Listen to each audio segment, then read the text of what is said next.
This is Casual Babble. Hello and welcome back to Casual Babble. I'm your host, BC Babbles. Before we hop into our second part of the current Entrepreneur Spotlight with Tommy Kilpatrick, if you're on YouTube, be sure to like, comment, and subscribe. Hit the bell. That way you're notified about all of our latest content. And if you're enjoying the show on your favorite streaming platform, be sure to follow us there as well. Now, in this next episode, we learn that words matter, especially in the world of finance and law. In part 2, Tommy explains why he insists on calling credit card balances alleged debt and how a single word can shift the legal and psychological playing field between banks and consumers. We explore the deeper philosophy behind his view that law is language and language is law, the distinction between merchant-issued and bank-issued credit cards, and how centuries of financial behavior may have indoctrinated us into believing myths about money. It's a thought-provoking conversation that challenges what we think we know about contracts, accountability, and the systems we trust. So, here's part 2. Now, what you're going to say is, oh, they loaned you. Okay, well, then let's go that direction. They loaned you the money. Okay. So let me ask you a question, BC. You go into a bank and you apply for a loan, and they turn you down. Do you still get the loan? No, of course not. You don't get the loan. They turn you. But if they do approve you, because that's what an application means, is a request. So you requested a loan, and they said, sure. And you went in and you filled out loan documents. Don't you remember all the paper? Because in a loan, you have to provide evidence of an income. Because how are you going to pay the loan back? Right. So if the bank is brought into court, the judge say, you're loaning money to people who don't even have an income? That's predatory. So you see, they have to have you prove that you have an income, because how are you going to pay the loan back? Right. You also have to have collateral. So this does not work for a home loan, because you're putting your home up as collateral. It doesn't work for a car loan, because you're putting your car up. And if you have a private, a personal loan with your yacht, well, it's the only way the bank can legally take a possession away from you and sell it to get their money back. So if they're repossessing your car and they call the police up, is that a repossession? Yeah, we're not coming out. That's your problem. It's a civil case. It's not criminal. But they're stealing my car. No, this is not that. They have rights to take the car away. And then they sell it. Now, if the bank comes up short, well, that's their problem. But if they come up long, the bank doesn't get to keep the money. They have to provide you back. So if they sell your yacht for $1 million and you only owe $100,000, they don't keep $900,000. They got to give that back to you. You also have a credit report that shows a history, and a credit score determines your bank account, the interest rate. And then the last thing you sign is a promissory note. You have to promise to pay it back. So if you give me something and I don't promise to pay it back to you, it's a gift. Yeah. Right. So it's not a debt. Realization, yeah. Right. So that's where it comes all into play, is so you fill out the loan documents, you go through all the rigmarole, and that's a true loan. That did not happen with this bank-issued alleged credit card debt. So then that ties into what's happening. What's this whole story about? Okay. Really simple. The banks advertise to get you as a client, as a customer. So in the olden days, they purchased wall clocks and toasters and had them in the bank, and you walked into the bank and they said, Mary, today we're doing a special. If you open an account, you get a toaster. And in the 50s and 60s, that was a big deal. So people loved to have a toaster or a wall clock. And now they had an advertisement one time in the paper that said, come into our bank and deposit $25 and in 90 days we'll match it. Well, what did I do? I took my into the bank and I took out my 25 and the bank's 25. I had $50 in my hand, and I closed the account, and they're sad to see me go, but they let me walk out the door with my money and their money. So let me ask you a question, BC. Did I rip off the bank? No. No. Did I steal $25 from the bank? No, they put that up. Was that immoral, what I did? I don't think so. I wouldn't think so. It's their deal. So there's a guy in your show notes. There's a link, number 4, and this guy on YouTube says, do that, and I've made $361. Okay, that's great. He just goes to banks and they match it. And he withdraws the money and closes the account. He's up $361. Great. Same thing with your $500 Capital One credit card. Hmm. They gave it to you. You didn't buy it. You didn't borrow it. They just sent it to you, sometimes without even an application. It just came in the mail. So, Hmm. BC, what did you do with your gift card? See, if you call it a credit card, you lose because they can't issue credit. They're not a merchant, but they disguise this and fool you. So we use the right word, a gift card. So what would be something you'd want to buy for, let's say, $500 right now? I'd probably buy a half-page ad in the Charlotte Business Journal. There you go. So It's you nowhere go near that and cheap, but spend that. let's pretend they are.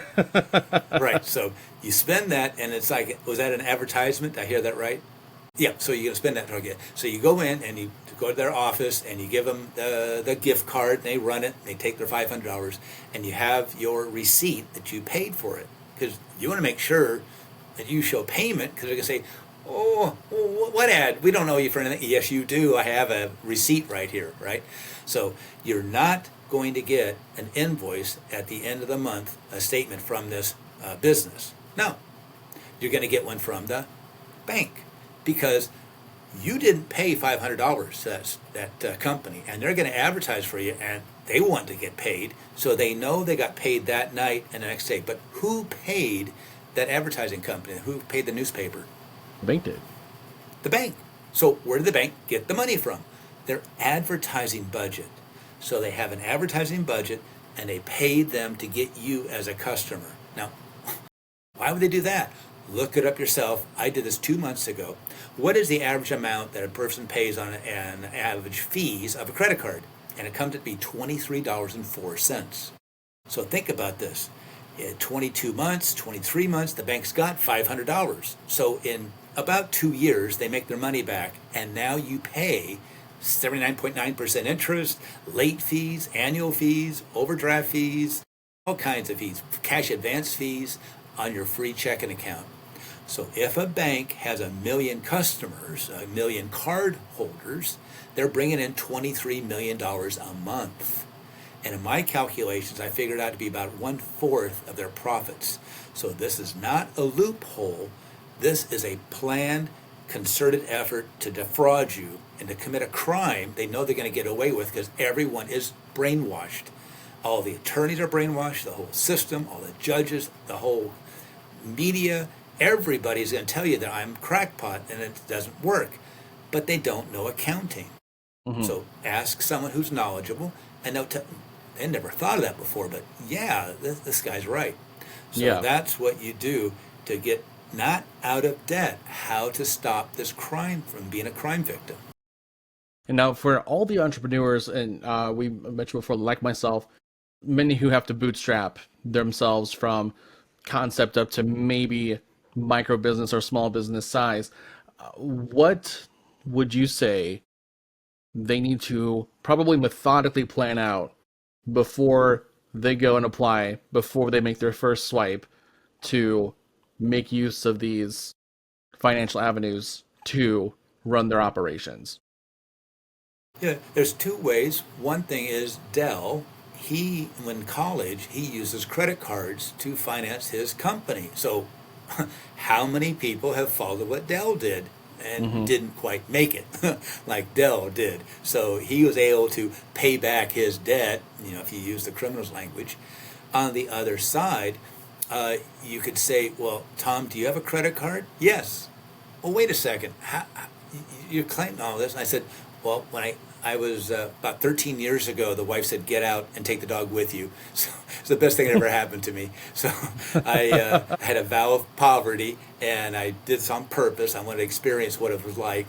And so I had been off grid for more than 10 years, and I had no score and no credit report.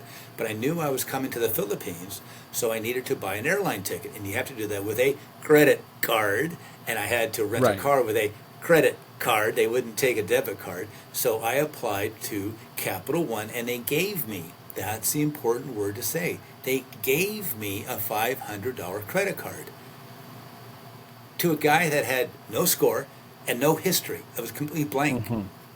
That's Yeah. because I was a previous customer. Oh, that's one of the banks I sued for $35,000. So they took it off my credit report. I was a good customer, and then they turned right around and give me a credit card. People who do a bankruptcy, the minute it closes, they get credit card offers. Oh, they know you're not going to have to, you can't do it for another 7 years. No, the bank wants you as a customer because on average, you're going to pay $23.04. So, what do you do? This is understanding what it is, because let me just kind of go back over it a little bit. So, you get a statement in the mail from the bank, and you think it's a bill because you've been lied to. You have a normal checking account, and you get a statement every month. Is that a bill? No, that's not a bill, because it shows your beginning balance, your deposits, the checks you wrote, the debits you did, and the little fees, and then you have your ending balance. That's not a bill. But you think it's a bill from the bank issued alleged credit card statement. So you write a check out, and let's say you have a bank of your local bank, and you write the money out to Bank of America. You've never been in contact with Bank of America ever. So Bank of America accepted your money for the very first time. So in the show notes, the first link tells you that when you take money into a bank and leave it there, it's a loan. You are not making a deposit, and certainly you're not making a payment. See, again, that's the criminal's words, payment. You're not making a payment. You thought you were deceived, you were lied to. Now you're not brainwashed, now you're questioning it, so you sent the money into the bank, and that is considered a loan to the bank. The bank cannot take that depositor's money and give it to someone else. It's your money on loan to them. As you spend it, then they have less obligation of holding on to your money. But then you can decide to fill it back up again if you want to. It's your choice. And then you spend it back down again. That's a checking account, a savings account, but most likely we're talking about a checking account. So what happens is that you wrote that check out. That's the first time they've ever seen your money. Every purchase since then has been with your own money. This is your checking account associated with this card. So in the beginning, it was a gift card to get you to be a customer. Once you sent money to the bank, and that's a loan to the bank, that now turns into a debit card. So even though it says credit card on it, if it becomes in the mail, it's a gift card. If it's after you've sent money to the bank, it now becomes a debit card, because that's how you get access to your checking account. They don't give you checks. I know some give you checks, but not the normal way. You just don't order checks and write checks out of your account. So it's a free checking account, but they're charging you on average $23.04. So what's going on? So at least you know now what's going on. Like I asked you, is it immoral for me to have matched the money and waited 91 days and fulfilled their agreement and took the money out? No. So what if you applied for $500,000 and you got gift cards of $500,000? I got $500,000 to spend. There you go. There you go. Right back into your brainwashing. Oh, no, you're stealing from the bank. It's the Stockholm Syndrome. You've identified with your abuser, all right? I'm not saying to do this. I'm just saying here is their offer. They're offering you a gift to be a customer. So I met a guy with $750,000 of what he thought was alleged credit card debt. But once he talked to me, he went, I'll just do a bankruptcy. He just did that route. I don't care. But I could have, in 45 days, had the bank remove that off the credit report. Now, if they don't remove it off the credit report, and we notify the credit report agency that there's been a fraud come out. So what I have my people do is, first thing, I need to see the credit report. So when they become a member, I can look at their credit report and give an analysis of what to do. Most people, I find money that they didn't even know they had. So that's what the point you were saying, is that before you close your account, you should take your money out. Right. So when you close your checking account, they say, oh, BC, it's so sad to see you leave. Here's your $3.15 you had in there. They're obligated to give it back to you. But in this scheme, they're not. They confiscate it and how can you get it back? So once you start this, that bank is going to tell all the other banks, they're all in connection, and they're all going to close your accounts. So if you start this, then you got to finish it. So how do you start it? You can get some initial funding by this free credit card. The guy on YouTube says do it. He's made 361. Well, what's the difference between $500,000? The bank is not losing any money. It's just their advertising budget. So, and they're committing a crime anyway. So what you can do is max out the cards. See, that's the wrong words. And withdraw the money that they was given to you, and then ask them to close the account. So we can do that with a very simple letter, but that sounds pretty weak. So what I've got is going to be a team of CPAs that will write a letter to the bank generically, like an open letter, and say, one, you don't have an invoice. If you have an invoice, send it to me, and I promise to pay for it. Okay? Two, you could not have ever issued a loan because you broke federal banking regulations. You have to have a promise to pay it back. And then we have an attorney letter, which is an open letter to the banks that says fraud undoes all contracts. And here is the Supreme Court ruling over and over again how fraud undoes all contracts. And there is no customer. All we have is from the CPA saying, all we have is a checking account. And what you're asking to do is to close the account. But like you said, you better withdraw the money now before you send the letter, or they're just going to confiscate it and keep it. So when you hear about they're lowering your credit limit, it's against the criminal language. When you had 500 of your dollars, you put the 500 in there, and they lower your credit limit, they stole $250 from you. It's the risk that I take. So I have a credit card. I don't have any of that have the annual fee. I know it's my money. I know it's a scam, so I never pay a penny of interest. I'm one of the 12% that never pay an interest. So be in that way, and it's the risk I take that at some point they could close my account and take my money.